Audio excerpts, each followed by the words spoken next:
Bueno, pues primero que todo, buenas tardes a todos. De verdad que como siempre es un gusto estar en estas sesiones desarrolladas por el ICOEF.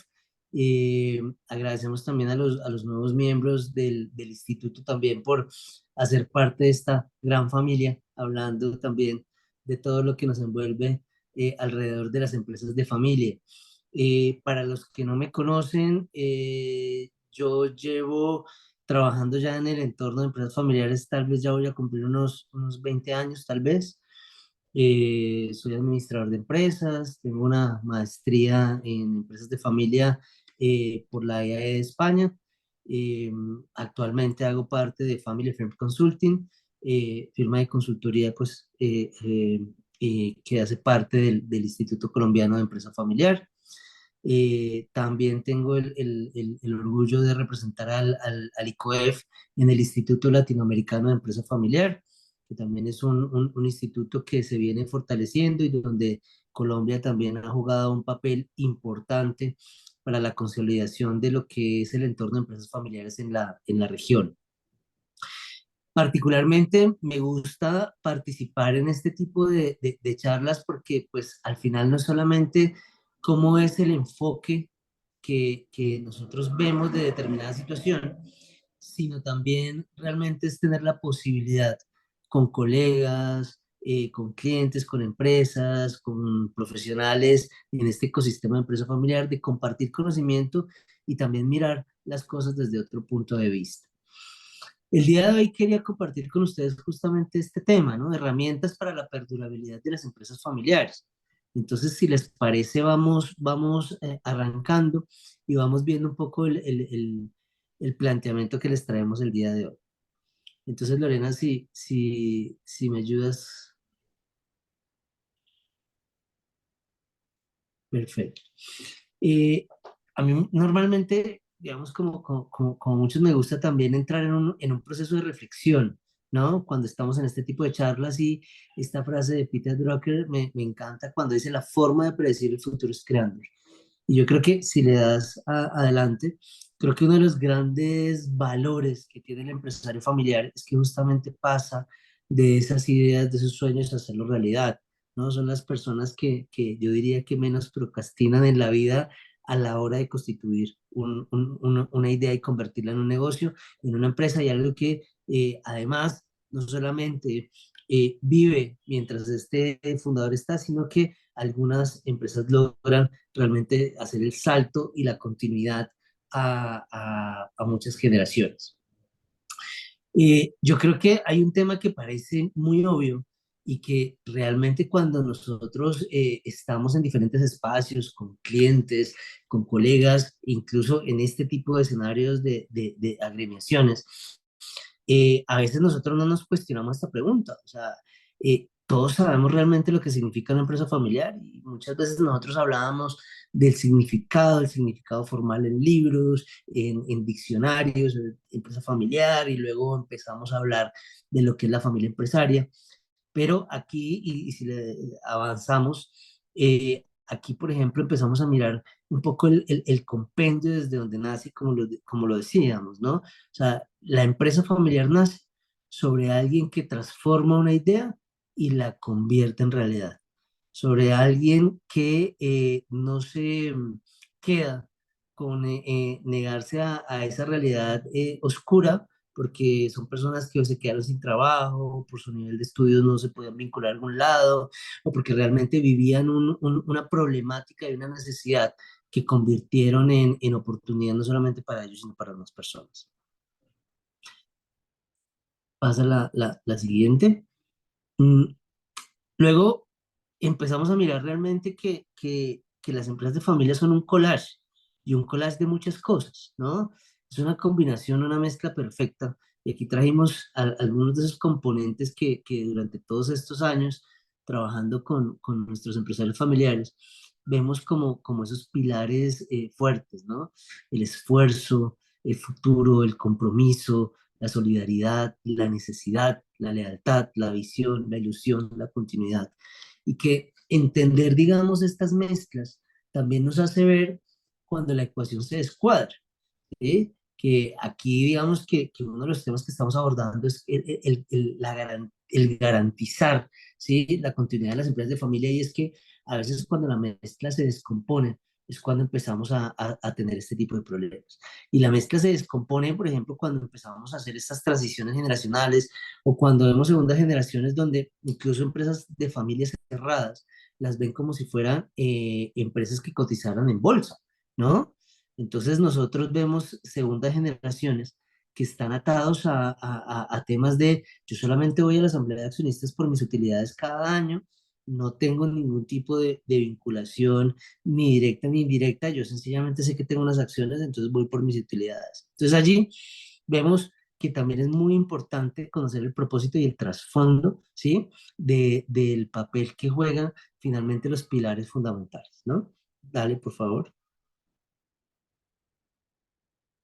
Eh, Pásalo, que es aquí seguimos, aquí por ejemplo también yo quise rescatar otro tema importante y esa frase anterior está atado mucho a algo y que de todas formas a las empresas de familia ser más del 80% de lo que es todo el ecosistema empresarial, pues también entendemos un fenómeno que cuando lo analizamos desde el punto de vista del 100% de empresas, qué porcentaje son microempresas, qué porcentaje son pequeñas empresas, qué porcentaje son medianas empresas y qué porcentaje son grandes empresas, es que también nosotros tenemos como tatuado un problema de no ver y como hay muchas iniciativas de no comprender que aunque yo sea una microempresa, yo creo mi empresa para ser una empresa de talla mundial.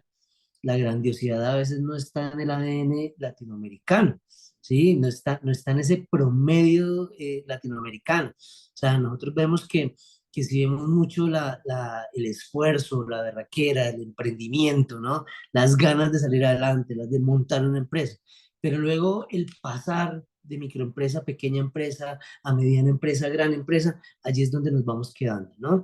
Y muchas veces atamos el tema también a la falta de oportunidades que tienen los gobiernos, y ese tema es viable también, pero también nos hemos dado cuenta que se basa en la mentalidad del empresario. Nosotros podemos encontrar empresas de 30 años que siguen facturando los mismos 2.000 millones o 3.000 millones o 4.000 millones de pesos. Asimismo, como encontramos otro tipo de empresas que llevan 10 años y ya están en facturaciones de 80.000, 100.000 millones y que nacieron de la nada. Entonces, ese es un elemento importante que también va atado justamente al fenómeno del por qué también la profesionalización, porque parte de la profesionalización de las empresas, ¿sí? Está atada también a un fenómeno de continuidad, pero a un fenómeno que nos va a permitir a nosotros también mirar con otros ojos la empresa, y porque muchas empresas de familia realmente siguen siendo negocios de familia, ¿sí? Empresas que pueden estar facturando 5.000 millones, 10.000 millones, pero que no están estructuradas como empresas, sino como negocio. Y la diferencia entre empresa y negocio también muchas veces tiene que ver con la escalabilidad, con la estandarización de procesos y procedimientos, y todos esos tipos de temas, o muchos de ellos más bien, pueden irse solucionando a través de la vida de la profesionalización.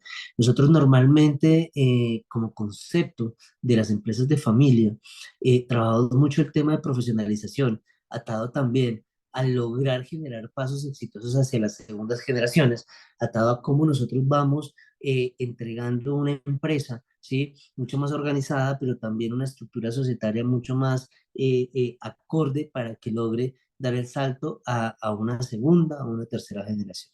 Dale adelante, Lorena, por favor. ¿Me están escuchando bien? Sí, Sí, muy Vale, bien. perfecto. Entonces, dale a la siguiente. Este es uno de los conceptos que venimos hablando. Aquí hay un concepto que tiene que ver con el tema de la mística del negocio. Nosotros muchas veces hablamos del core profundo del negocio, ¿sí? El corazón del negocio, el corazón de la empresa familiar. Y parte de lograr esa profesionalización, lograr esa transmisión del mando, ¿no? Lograr esa entrega del legado, ¿no? Tiene que ver con el desarrollo y la comprensión de la mística del negocio, ¿no? Lamentablemente en mi concepto, A veces he escuchado a algunos colegas de empresa familiar que dicen que el éxito de una empresa de familia es dejar de ser familiar, ¿no? Tal vez refiriéndose un poco al grado de sofisticación de sus procesos y procedimientos y cómo realmente la empresa logra formalizarse mucho más. Pero realmente el fenómeno exitoso es que la empresa de familia nunca pierda la mística del negocio, aunque sea una empresa mucho más profesionalizada. Que sigamos teniendo con orgullo la bandera de ser empresa de familia, pero que no se confunda empresa de familia con empresa desorganizada, con empresa no estructurada, con empresa informal, que son otro tipo de fenómenos. Una mística muy fuerte de negocio, que de hecho es la que hace que muchas empresas de la lista de las 500 empresas más grandes del mundo se estén manteniendo en esta lista por más de 300 años, ¿no? 200 años en una lista atada a cómo han entendido la mística del negocio y cómo el core profundo de sus organizaciones se mantiene, aunque las organizaciones van evolucionando y van entendiendo el mercado y se van adaptando a los mercados. Pasemos la diapositiva. Aquí, por ejemplo, es la foto de una empresa profesionalizada, cómo se ve. O sea, de hecho, una de las grandes datos que desde hace muchos años a mí me impactó es que decían que una empresa de familia profesionalizada, ¿sí? Era mucho más rentable que una empresa no familiar. Y también una empresa de familia profesionalizada te incrementaban un 50% su posibilidad de avanzar en el tiempo y superar los diferentes cambios generacionales, el diferente traspaso de generación en generación. Entonces, aquí vemos en esta diapositiva, ¿no? Ahora somos más unidos, mis papás, tíos y abuelos hablan de temas diferentes a la empresa. O sea, aquí vemos una vida familiar, mucho más familiar, mucho menos contaminada, por decirlo de alguna forma, ¿sí? Del día a día de los negocios, de la atención de los negocios, ¿sí? Y enfocada en una vida de familia mucho más clara. Tenemos mecanismos para transmitir los valores y principios de la familia, incluso a los más pequeños, es decir, que la estructura, la cultura familiar y el desarrollo de la familia no está solamente al azar, sino que se ha trabajado y se han creado determinadas acciones que nos llevan a que la familia realmente pueda ser una familia mucho más funcional, ¿no? Y aquí hago un paréntesis rápido y es que dentro del tema de conflictos de familia es donde nosotros nos encontramos que varias de las tensiones y problemas familiares es porque la familia desde el comienzo no tenía conciencia de muchas situaciones, de que no éramos buenos comunicadores, que no sabíamos manejar muy bien nuestras emociones, que teníamos bajos niveles de inteligencia emocional, que teníamos conflictos guardados y que vivíamos el conflicto de una forma muy pasivo-agresiva. Y cuando se combina con temas societarios, con temas de dinero, con temas de poder, pues se vuelve una mezcla explosiva en las organizaciones de familia. Entonces aquí vemos una empresa profesionalizada que entiende eso y que la forma a nivel familiar de manejarlo es habiendo desarrollado un trabajo importante, reivindicando sus valores, sus principios, entendiendo y comprendiendo la importancia de los espacios familiares y la comunicación en la familia. Dale, por favor.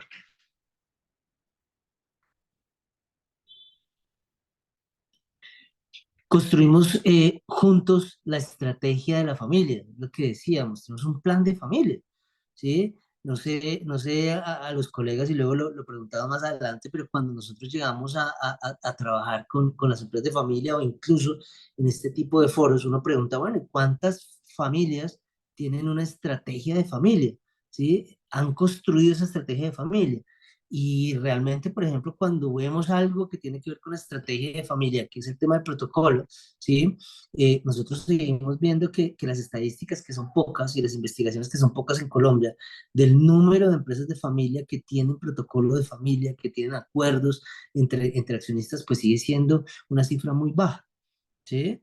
Esperamos nosotros como instituto en 2024 estar activamente trabajando en una investigación a nivel nacional y que esperamos que también tenga un eco latinoamericano, es uno de los grandes proyectos que tenemos allí, porque realmente nos va a permitir poder hablar con más claridad y poder ratificar este tipo de hipótesis, y lo seguimos llamando hipótesis porque las muestras de las que las tomamos pues siguen siendo relativamente pequeñas, pero lo basamos a través de la experiencia del común denominador de los clientes que firmas como las nuestras, o otras firmas como las que trabajamos, o personas también de gran renombre y de gran trayectoria académica y profesional que están también dentro del instituto, pues nos vienen comentando y donde encontramos estos puntos en común.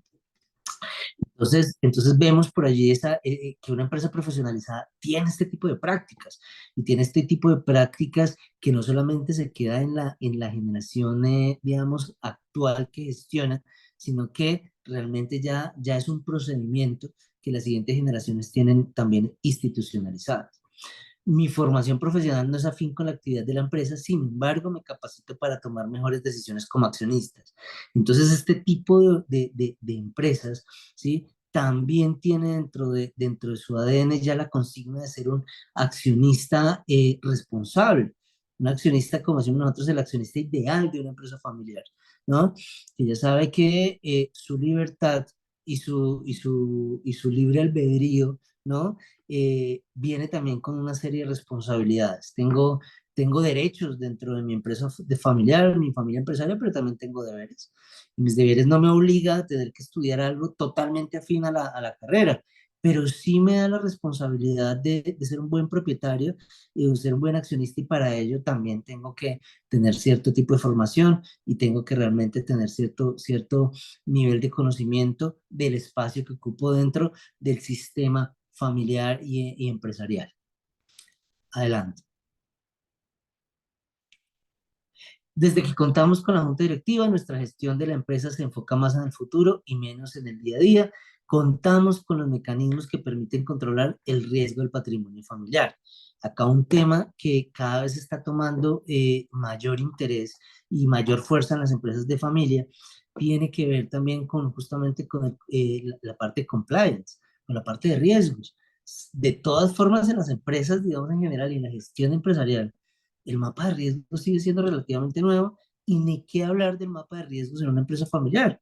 ¿Cuál es el riesgo corporativo? ¿Cuál es el riesgo de propiedad? ¿Sí? En la gestión y en la trascendencia y en la continuidad. Entonces allí, por ejemplo, ese tipo de mecanismos, ¿sí? Ya le dan otro nivel a la profesionalización de la empresa, y por ende también sigue mitigando el riesgo de que la empresa no continúe, y de que la familia empresaria se siga fortaleciendo, ¿sí? Con los años y con las nuevas generaciones. El otro mecanismo que vemos aquí es pues, el gobierno de la empresa de familia, ¿no? Aquí puntualmente cita el tema de la junta directiva, pero son estos órganos también estratégicos que empiezan a apoyar mucho más fuerte las organizaciones, y que cada vez más empezamos a ver que tiene participación de miembros externos, ¿no? Una de las cosas que a mí me parecía sorprendente cuando entré en este mundo de la empresa familiar, ¿sí? Pues era el grado tan bajo de externos en juntas directivas, sin contar la cantidad tan poca de empresas de familia que tenían juntas directivas, ¿sí? Pero es que los externos no aparecían, pero mejor dicho, ni ni por equivocación, ¿no? Y de hecho, la reacción de los empresarios familiares a tener externos que los ayudaran a tomar decisiones era muy alta. Hoy en día hemos venido viendo una evolución, también porque se ha venido acentuando esta transición generacional, y porque también instancias o situaciones locales, nacionales y regionales y mundiales nos han obligado a llevar a otros escenarios el esquema de toma de decisiones. Sin embargo, para lo que se quisiera, el porcentaje de miembros externos independientes en juntas directivas y las juntas directivas en empresas de familia sigue siendo muy bajo.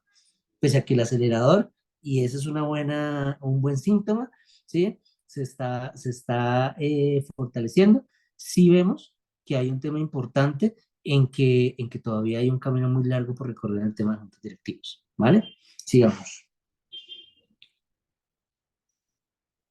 La familia sabe entrar, la familia sabe que entrar a trabajar en la empresa es una oportunidad y que se gana y no un derecho de nacimiento. Este es un tema que sí ha venido evolucionando muchísimo y es que debemos seguir fortaleciendo el mecanismo de elección competente, ¿no? Selección competente de las personas que están dentro de la organización, ¿sí? Y así como estamos dando libertad a los empresarios para que, a los sucesores, para que también escojan las carreras que también realmente quieran. Asimismo, la empresa también tiene el deber de seleccionar los miembros más competentes, no por apellido, sino por realmente diligencia y porque sea el talento que necesita la organización.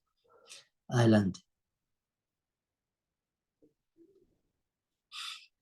Ahora, aquí yo quería que entráramos a este tema, y es un tema bien particular que dentro de la firma queríamos venir a compartir con ustedes. Este era el preámbulo, digamos, como general, del cual nos lleva a este escenario puntual, y es también nosotros como organización, cómo hemos venido evolucionando en el tiempo y cómo hemos trabajado con las compañías y con nuestros clientes este tema de profesionalización, este tema de continuidad. ¿Sí? Este tema de lograr llevar a las empresas, ojalá, a que por lo menos vivan 100 años, ¿no? Nosotros, y si le das adelante, Lorena, mm, creamos hace algunos años este método, llamándolo de alguna forma, la Family Business Toolbox, ¿sí? Y es que hicimos la analogía, y es que en una casa lo que nunca debe faltar es una caja de herramientas. En la casa uno siempre tiene la cajita de herramientas donde tiene el destornillador, donde tiene la cinta aislante o la de enmascarar, o donde tiene la cuerdita, donde tiene alguna llave, dependiendo de cada casa, de cada dueño, ¿no? De cada familia, esa caja es más robusta o menos robusta. Ahí, dependiendo del tipo de casa que se tiene, más nueva o más viejita, pues necesita más mantenimiento o menos mantenimiento, pero casa que se respete tiene su cajita de herramientas, ¿no? Y en ese concepto nos basamos para entender un poco más la empresa de familia y las familias empresarias, cuál es esa Family Business Toolbox que deberían tener para poder acudir a ella, ¿sí? Para poder mantener la casa bien y para hacer que esta casa nos dure mucho más, ¿vale? De ahí partimos y de ahí fue la reflexión que hicimos al interior de la organización. ¿Qué encontramos como herramientas dentro de esta Family Business Toolbox? Entonces, si quieres, le vas dando una herramienta que llamamos nosotros la carrera del legado, ¿no? Una segunda que es el decantador de la gestión, ¿sí? Sácalas todas, ¿sí? Y la familia saludable, ¿no? O sea, nosotros dentro de este, hay una más, Lorena, si la marcas, exacto. Entonces, no sé si al darle la siguiente quedan las cuatro ahí para que les hablemos rápidamente en el contexto. Y es que al final nosotros que quisimos sobre todo el aprendizaje en estos años, quisimos entender cuáles podrían ser esas cuatro herramientas y nos centramos en esta, ¿no? Definitivamente, y hoy en día más que nunca estamos viviendo el tema de la transición generacional y es entender esta carrera del legado como la quisimos llamar, que tiene que ser una herramienta muy fuerte y muy bien desarrollada y que realmente tiene que ser parte de nuestro ADN, porque la organización está en constante cambio y está en constante relevo. Ahorita nos vamos a centrar un poco más en cada una de ellas para comprender hacia dónde lo estamos llevando. El decantador de la gestión sí es bien importante porque uno de los grandes problemas que tenemos nosotros es todo este fenómeno de la toma de decisiones y cómo realmente gestionamos las empresas, ¿no? Y cómo también tenemos este virus que al final se nos termina convirtiendo en un virus complejo que es la coadministración.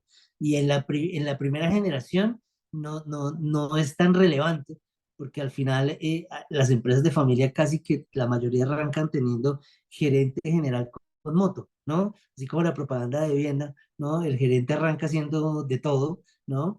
Y entonces allí la coadministración de repente está inmersa en el éxito, ¿sí? Y al final luego va evolucionando un poco más y se va aprendiendo un poco más de delegación. Pero la coadministración en una segunda generación, en una sociedad de hermanos, es un fenómeno que acaba empresas y cierra empresas todos los días. Entonces, allí también lo vamos a conversar. El tema de la familia saludable, y el tema de la familia saludable, y yo creo que este tema empezó a tener un argumento muy claro a partir, por ejemplo, de la pandemia. Nos dimos cuenta que realmente el encierro cobró en todos, ¿no? En el 110% de la población mundial, ¿no? Desarrolló algún tipo de situación psicológica, nos enfrentó a entender que la salud mental era muy importante y asimismo la salud de la familia es clave. Y no nos referimos solamente pues a la salud física, que al final también tiene la causa de muchas enfermedades físicas, también tiene que ver con esa salud mental y que al final la palabra salud, ¿sí? Como le decimos aquí, familia saludable, tiene una serie de componentes muy importantes, ¿sí? Que ata también a cómo nosotros podemos entender qué es una familia saludable, que muchos psicólogos también hablan, por ejemplo, de familias funcionales o disfuncionales, ¿no? Es alguna forma de caracterización que hacen de este tema, pero que es clave y relevante. Una familia saludable y el entender realmente allí qué es lo que debemos y no debemos hacer y qué es lo que nos pasa y generar conciencia, ¿sí? De muchas situaciones para poder trabajar más desde la prevención, ¿sí? Que es de la corrección. De hecho, este sábado teníamos una charla justamente en el Instituto Latinoamericano, en un comité, y una colega paraguaya hablaba mucho de esto. Decía, en Paraguay adolecemos mucho de la cultura de la prevención, ¿sí? Y nosotros le decíamos, en general en Latinoamérica, creemos que hemos adolecido mucho de la prevención, hemos dado pasos a manejar más la cultura de la prevención, pero por ejemplo en el mundo de empresas familiares, todavía, aunque a mi parecer ha mejorado el porcentaje de familias que nos buscan preventivamente, yo sigo pensando que del 100% todavía es un 30% las familias que nos buscan preventivamente. Un 70% sigue atado a la búsqueda de ayuda ya por temas correctivos, ¿no? En diferentes niveles y en diferentes complejidades. Y finalmente, la gerencia del siglo XXI, ¿no? Ya también nosotros vemos una herramienta fundamental y ya está atado no solamente a todo lo que vamos a ver en el decantamiento, en el decantador de la gestión, a través de todo este esquema de decisiones, sino que aquí también ya hablamos del liderazgo, ¿sí? Y de los retos que tiene el liderar una empresa de familia hoy, ¿no? Y yo creo que si bien nosotros tenemos fundadores que alguna vez con un fundador me encantó la forma como él describió el momento de su vida en el que arrancó y decía, es que mi generación fue una generación única que pasamos de escuchar radionovelas al internet, todo en nuestro periodo, vivimos todo, ¿no? Entonces vimos una aceleración importante y pese que así allí hubieron unos saltos cuánticos importantes, hoy en día también la posibilidad de conexión, la conectividad, hace que de todas formas los cambios vayan con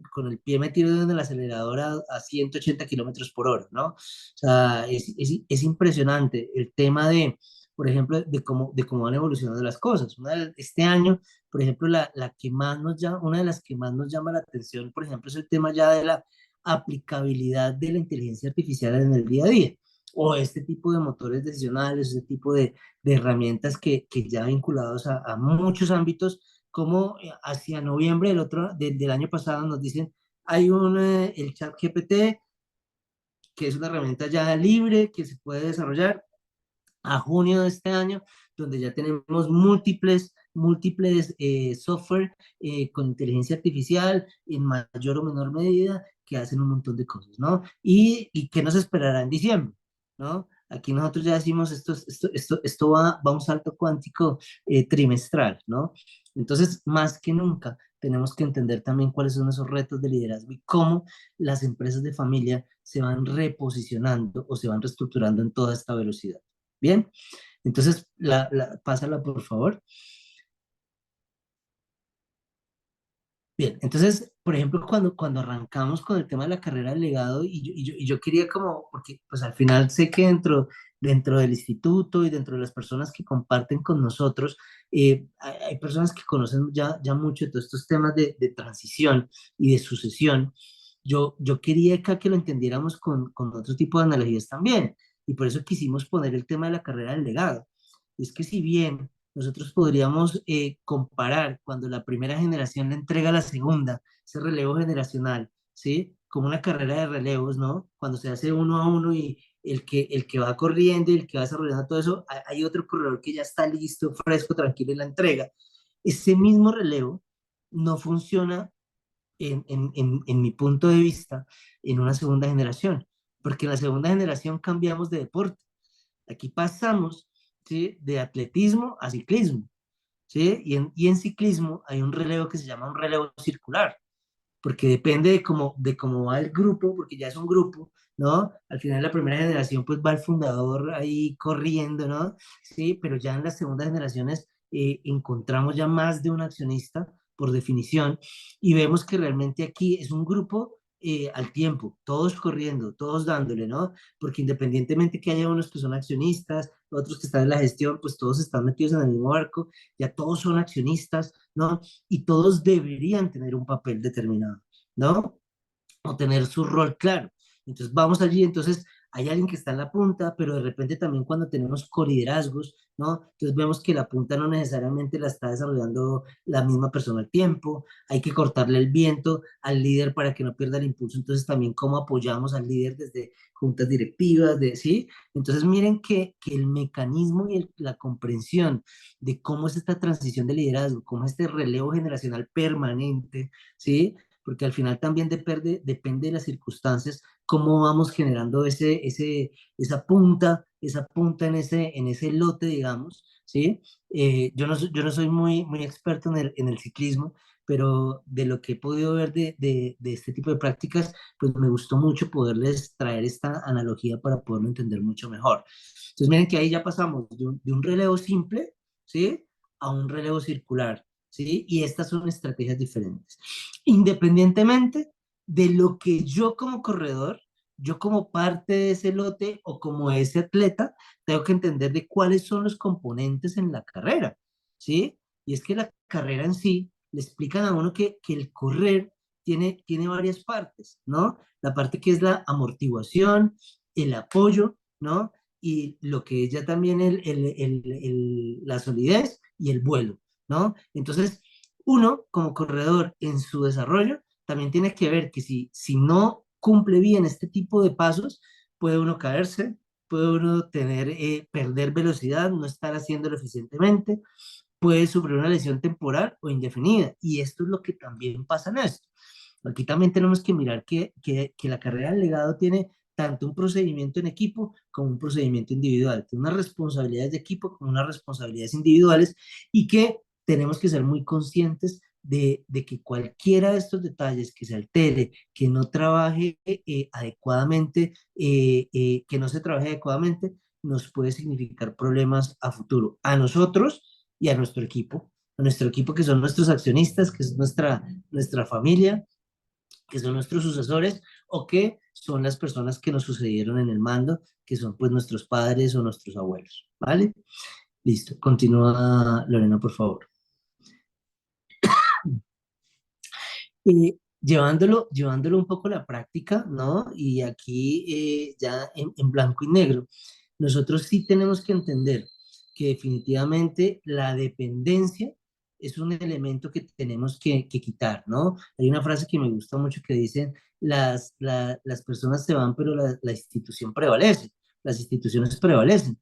Entonces uno también tiene que dotar a la empresa de ese tipo de mecanismos que le quite la dependencia de personas porque al final, al una empresa ser dependiente de una persona, pues puede sufrir grandes tropiezos, ¿sí? Y pues lamentablemente en la historia y la experiencia que tenemos nosotros de empleados familiares hemos visto cómo al fallecer un fundador, la empresa perfectamente puede entrar en liquidación par de meses, ¿sí?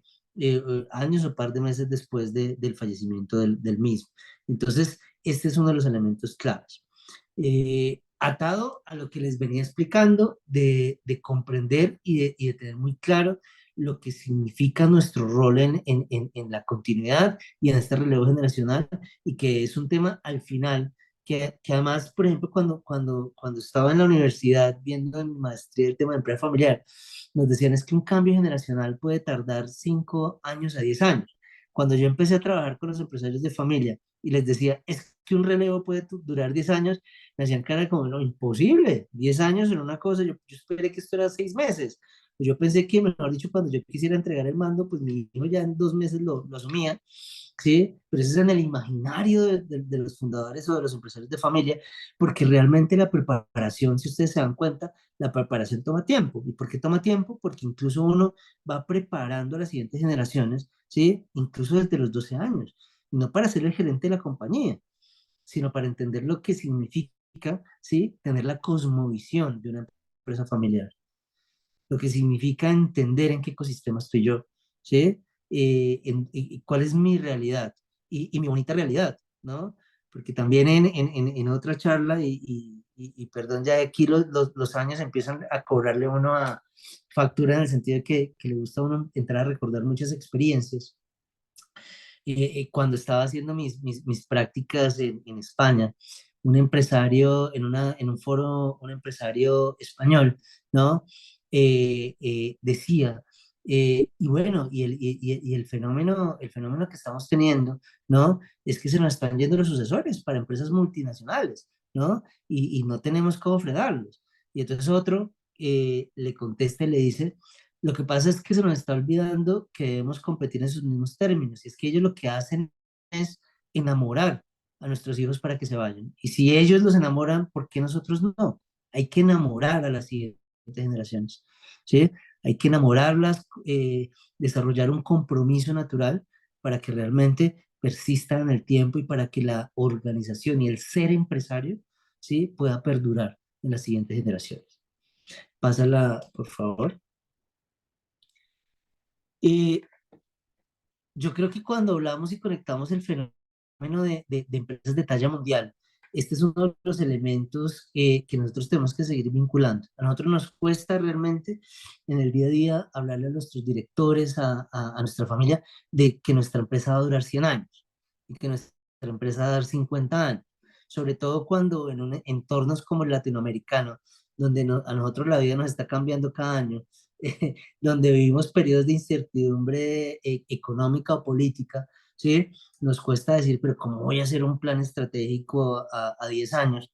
¿Sí? Si a los 3 meses ya con ese dólar loco que va para arriba y para abajo ya las cosas no me cuadran, ¿no? Con ese grado de incertidumbre importante. Sin embargo, yo creo que el fenómeno que tenemos nosotros que evolucionar acá es que el imaginario de los 50 años o el 100 años tiene que estar atado a contagiar el direccionamiento estratégico. No tanto la planeación y la táctica como el direccionamiento, el futuro, el foco hacia dónde va. Realmente nosotros a 25 años, como los japoneses, y es que claro, son culturas muy diferentes, pero es que también un sueño y un sueño de grandeza no se construye en 2 años. Entonces sí creo que tenemos que seguir trabajando en una transformación cultural de que realmente además tenemos que romper ese esquema de ver los resultados ya, porque eso nos ha contagiado también culturalmente en ese facilismo, en que la gente le dice, venga, es que esto hay que trabajarlo 8 horas. Y entonces ya el chico de 13 años dice, qué pereza, yo prefiero ser youtuber, influencer, que eso es una horita al día, que realmente de fondo no es una horita al día, ¿no?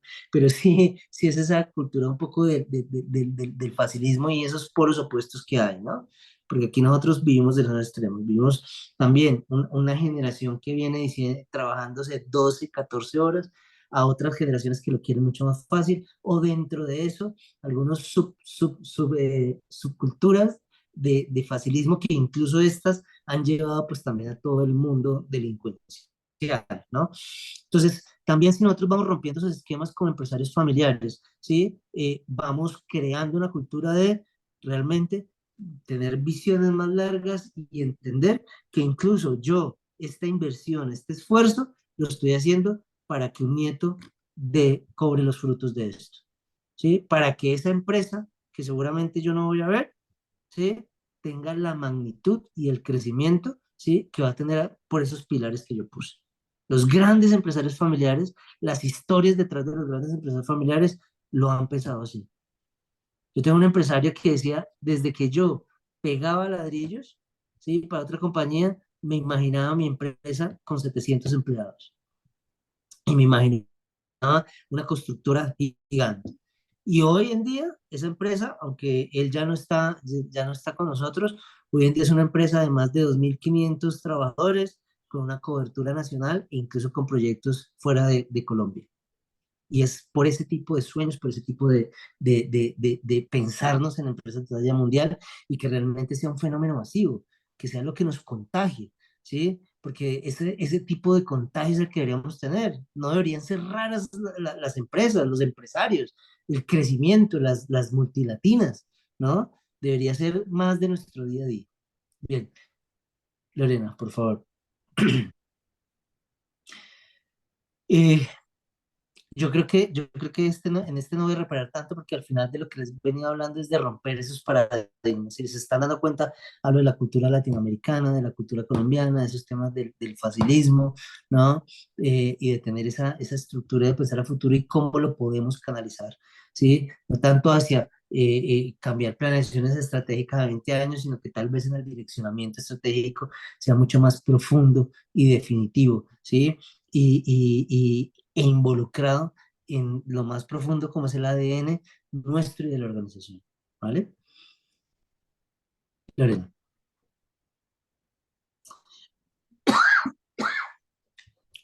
Aquí ya entramos a la segunda herramienta y voy a acelerar un poquito también por cuestión de tiempo y por el respeto de los espacios que hemos tenido y pues como se podrán dar cuenta, pues son temas que nos apasionan, que me apasionan y aquí nos podemos quedar toda la tarde. Pero que sí me gusta generar esos espacios o esas reflexiones o esas preguntas también para que todos las podamos como analizar. Dentro de familias saludables, pues encontramos muchos temas, los tradicionales, por ejemplo, ¿sí? Que es aquí tenemos que seguir incentivando mucho el tema de los acuerdos familiares, seguir trabajando la evolución del protocolo de familia, el gobierno familiar, ¿sí? Dentro del gobierno familiar, pues consejo de familia, asamblea de familia, o sea, todo este tipo de herramientas, ¿sí?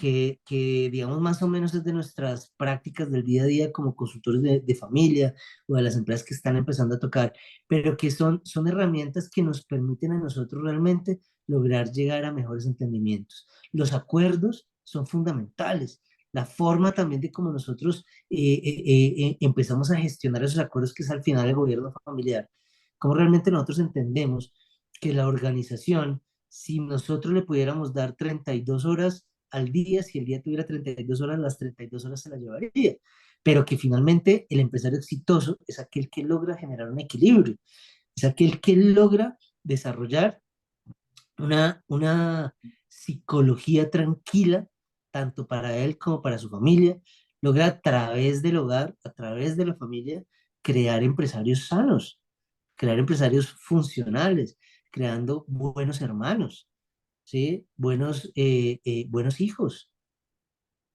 buenos sobrinos, buenos primos, ¿sí? Entonces, estos valores que al final, por ejemplo, a veces uno comete el error de como empresario irse a dedicar a la empresa y dejarle esa educación fundamental en valores a los colegios, ¿no? A los profesores. Y luego cuando los chicos tienen problemas, cuando se le sacan el carro, el auto del parqueadero, el papá y lo estrella, pues es culpa del colegio porque no les inculcó buenos valores, ¿no? Entonces allí hay un tema donde vamos como encadenando como este tipo de herramientas realmente vividas y practicadas de una forma adecuada, pues realmente tienen relevancia.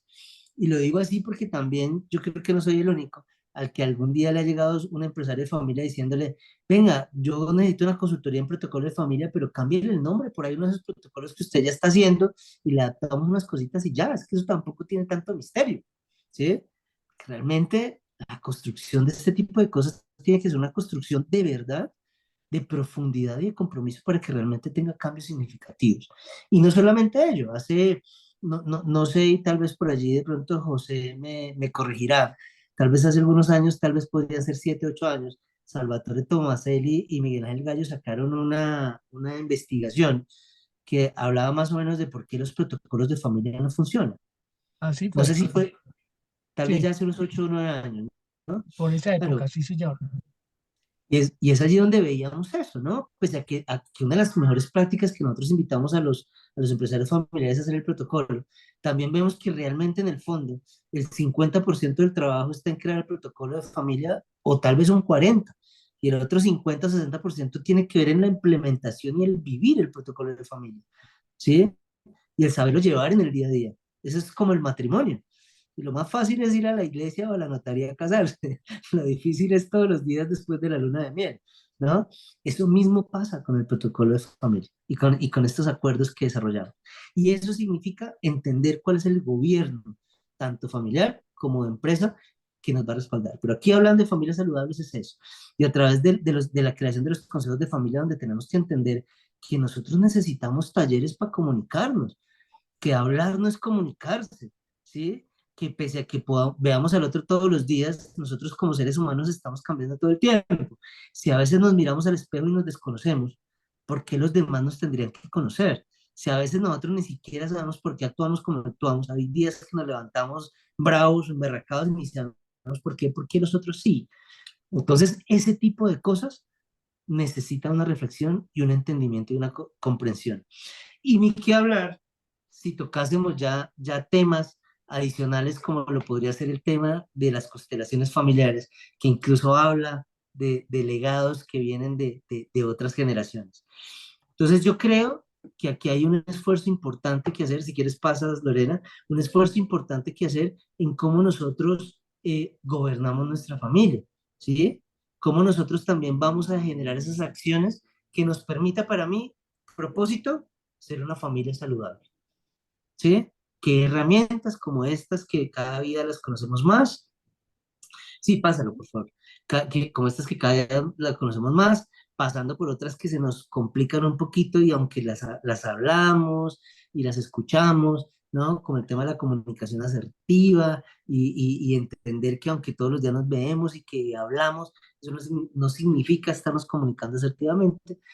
A veces este tipo de cosas se nos olvidan, ¿no? Esto es como cuando nosotros en la vía vemos un accidente y bajamos la velocidad. ¿Sí? Y a los 5 minutos nos acordamos que podemos llegar tarde a la reunión y volvemos a acelerar. Entonces, ¿qué nos pasó? Vemos que hay un riesgo y que de verdad lo vemos porque hemos el accidentado, pero a los 5 minutos el día a día nos lleva y se nos olvida. Lo mismo pasa en las familias. Sí, sabemos que la comunicación es fundamental, que las cosas van cambiando, que la comprensión, que el diálogo es fundamental y se nos olvida, ¿no? Que hay herramientas que parece que nos acercaran y nos alejan, como el WhatsApp, ¿sí? Hace un tiempo hablaba con una empresaria un poco deprimida porque decía, mi hijo se fue para Londres y no quiere hablar conmigo si no es por WhatsApp, si no es por mensaje de texto o audio. Yo le llamo y me rechaza la llamada y me dice que no sea anticuada, que llamar ya no se utiliza, menos en videoconferencia, ¿no? Y lo que nos pasa a nosotros, por ejemplo, en estos ámbitos virtuales, hablaba con unos docentes también que decían, no, yo tengo clase, ahorita tengo mi monólogo, ¿no? Tengo mi monólogo porque es que tengo 30 estudiantes y yo digo que hay 30 pero no les veo las caras, no les veo, no hablan, ni sé si respiran, entonces los llamo mis monólogos virtuales, ¿sí? Entonces, a veces vemos como las buenas iniciativas de herramienta a veces nos terminan dañando los temas de comunicación y hay que entrar en conciencia de hacer eso. Por ejemplo, en un consejo de familia en el que yo participo, que es que nos toca hacerlo a veces virtual, ¿sí? Es obligatoria el poner las cámaras, ¿sí? Es obligatorio que realmente entendamos quién está al otro lado, qué caras están haciendo, qué está pasando allí, ¿vale?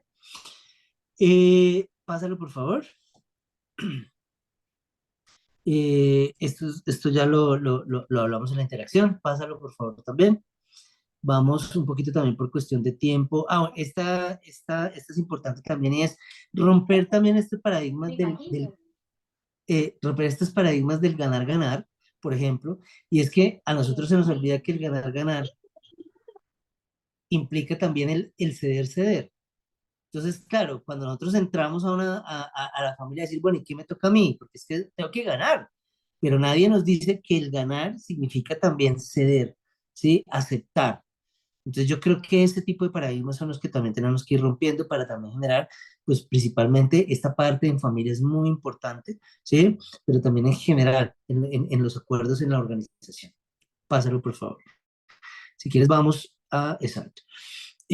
Finalmente, pasemos al decantador de la gestión, y el decantador de la gestión no voy a reparar mucho, sobre todo porque es uno de los temas que pasa a la diapositiva, es uno de los temas que hemos venido charlando con más frecuencia en todas las charlas aquí en el ICOEF, pero que al final tiene que ver en cómo nosotros vamos desarrollando una muy buena estructura del gobierno corporativo, ¿sí? Y el gobierno corporativo, últimamente nosotros desde la firma también estamos haciendo unas discusiones a que a veces también el gobierno corporativo está sesgando un poco lo que es todo el gobierno en la organización, ¿sí? Pásalo, por favor.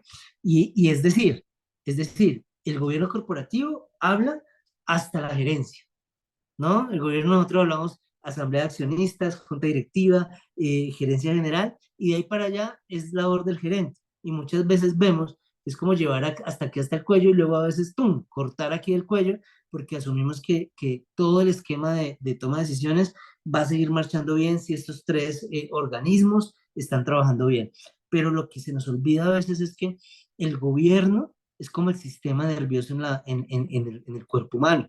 ¿Sí? Y el gobierno corporativo, del cual hablamos, es el cerebro, pero toda la ramificación y todo el sistema nervioso en la organización tiene que funcionar y estar alineado. O sea, al final creo que hay que avanzar también en comprender que el gobierno corporativo, ¿sí?, habla de toda la gobernabilidad en la empresa. Síguelo, por favor. Pásalo, que yo creo que allí también lo vamos avanzando. Y finalmente el último mensaje tiene que ver aquí con el tema del liderazgo, ¿no?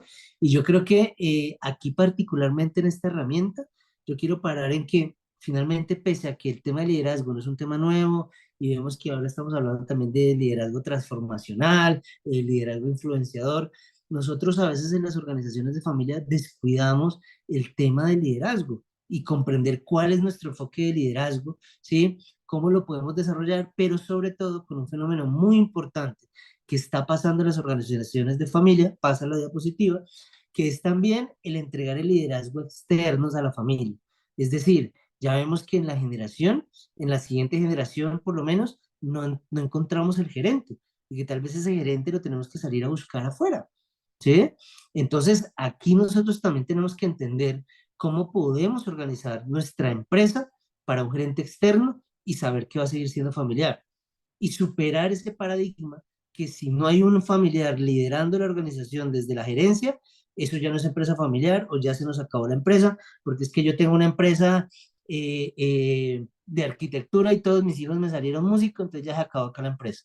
Entonces yo creo que ese liderazgo del siglo XXI en las empresas de familia está llevándonos mucho más a entender que ese cambio del mundo también está hablando de hay que entregar, y estamos empezando a entregar mucho más la batuta de la gerencia a personas externas. Tenemos que saber cómo aprender a trabajar con esas personas externas, romper el paradigma del ojo del amo engorda el ganado, ¿no? Porque finalmente es una frase que nos ha entorpecido también este tipo de cosas, y porque también, realmente, como dicen por ahí, eh, nosotros a veces cuestionamos que el resultado y no el proceso. Entonces decimos, ah, no, es que esa empresa cerró porque le entregaron la empresa a un externo y eso, mejor dicho, acabó con la empresa. Es que el ojo del amo engorda el ganado. Pero no nos damos cuenta que para realmente hacer ese tipo de cosas la empresa necesita una preparación adecuada, necesita cambiar la estructura mental y entender que una forma es como se lidera una empresa con un fundador en la gerencia, o con un sucesor, o con un familiar en la gerencia, y otra con un externo.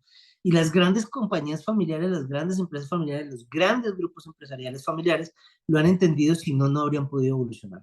Entonces, pásalo, por favor. Uno de los temas importantes tiene que ver con eso, y es en los que yo más repararía en los retos del siglo XXI. Entender también cómo vamos haciendo ese buen trabajo de cómo son los aportes significativos de primeras y segundas generaciones, entender en ese liderazgo que normalmente las segundas generaciones no aprenden y no se les enseña de manejar un coliderazgo. Ellos vieron a un fundador tomando las decisiones, e inconscientemente, cuando entran a la sociedad hermanos, quieren que su visión y su enfoque sea el que prevalezca, y no sabemos naturalmente tomar decisiones en conjunto y compartir eso, saber que podemos tener un hermano allá, de repente todos queremos liderar. Entonces es entender ese tipo de fenómenos y cómo nosotros vamos creando nuestra propia historia. Pásalo, por favor.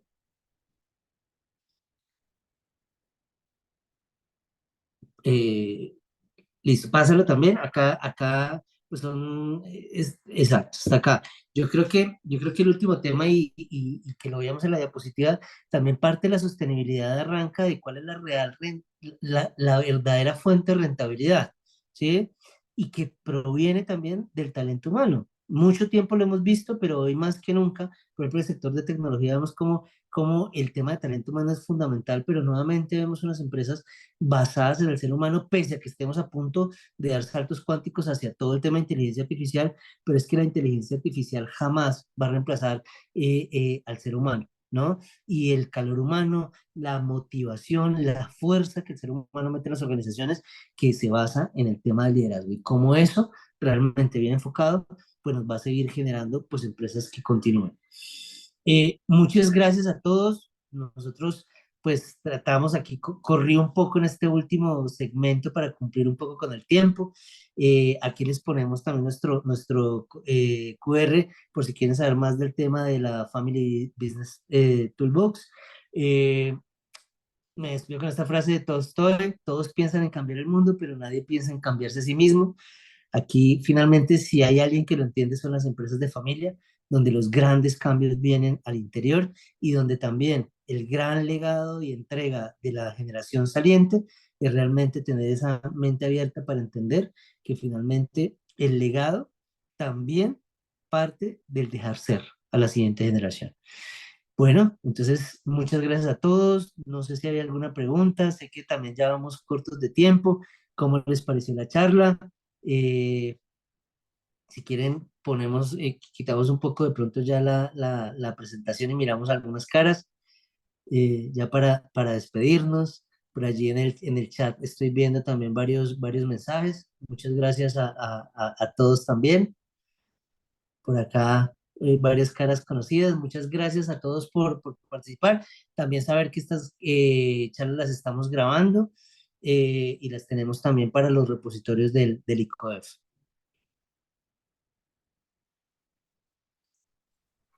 Muchísimas gracias para todos. Esperamos que tengan una buena tarde. Muchas gracias, igualmente. Bueno, gracias. Gracias, Diego, felicitaciones y muchas gracias. Hola, Gracias, Melquisedec, José. un abrazo, que estés bien. Melquisedec. Muchas gracias, Diego. Muchas Un gusto de gracias. saludarlo.